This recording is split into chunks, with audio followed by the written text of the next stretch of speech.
PSLV C-58 rocket ஜனவரி 1ஆம் தேதி விண்ணில் ஏவப்படும் என்று அதிகாரப்பூர்வமாக அறிவிக்கப்பட்டிருக்கிறது.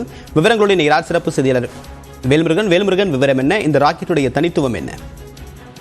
தேவப்பிரியன், ஒவ்வொரு ஆண்டும் இஸ்ரோ பல்வேறு ராக்கெட்டுகளை விண்ணில் செலுத்தி பல்வேறு சாதனைகளை செய்து வருகிறது. அந்த வகையில 2024ஆம் ஆண்டினுடைய முதல் செயற்கைக்கோளாக தற்போது C-58 எக்ஸ்போசாட் என்ற செயற்கைக்கோளானது விண்ணில் செலுத்துவதற்கு இஸ்ரோ ஆயத்தமாயிருக்கிறது. குறிப்பாக இந்த சேட்டலைட்டை பொறுத்தளவிற்கு குறிப்பாக எக்ஸ்ரே பாலிமீட்டர் செயற்கைக்கோள் என்று அழைக்கப்படுகிறது.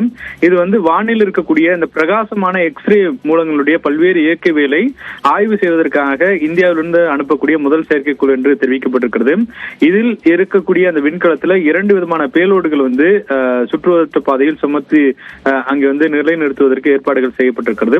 ஒன்று போலிக்ஸ் என்று சொல்லக்கூடிய எக்ஸ் கதிர்கள் உள்ள பல்வேறு ஆய்வுகளை வானியல் தோற்றத்தை போட்டான்களுடைய எக்ஸ் கதிர்களை அளவிடக்கூடிய வகையில் அது ஏற்பாடுகள் செய்யப்பட்டிருக்கிறது. மற்றொன்று எக்ஸ்பெக்ட் என்று சொல்லக்கூடிய எக்ஸ்ரே ஸ்பெக்ட்ரோஸ்கோபி மற்றும் டைமிங் பேலோடு ஆற்றலினுடைய அளவு அளவிடுவதற்கு பயன்படுத்தப்படுகிறது. குறிப்பாக இந்த பிளாக் ஹோல், நியூட்ரன் நட்சத்திரங்கள், விண்மீன் கருக்கள், நெப்லாக்கள் போன்ற பல்வேறு வானியலுடைய மூலக்கூறுகளை ஆய்வு செய்வதற்கும் அதனுடைய பிரகாசமான அந்த வெளிச்சத்தில் இருக்கக்கூடிய இயற்பியல் மாற்றங்களுடைய செயல்பாடுகளை கண்டறிவதற்கும் இந்த செயற்கைக்கோள் பயன்படும் என்று தெரிவிக்கப்பட்டிருக்கிறது.